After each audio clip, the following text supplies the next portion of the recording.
Pagkatapos maibilad, ayan na guys. Yan, tuyo na siya. Pwede na siyang biakin.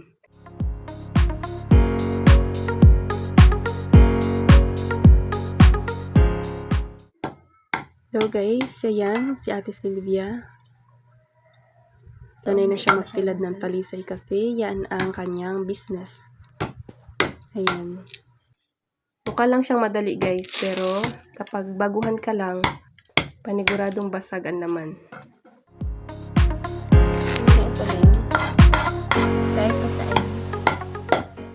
Pero kapag sanay ka na guys, yan, buo na siya, madali na lang siyang tanggalin.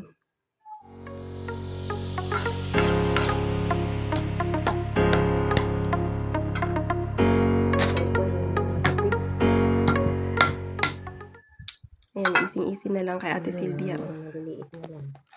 Yan, ang dami na. Pwede na siyang lutuin.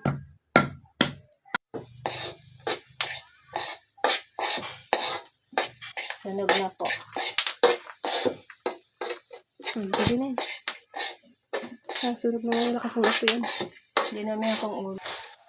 Ang sarap niyan ay parang talisay ba?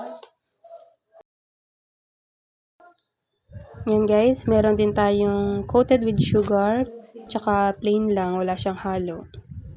Ayan guys.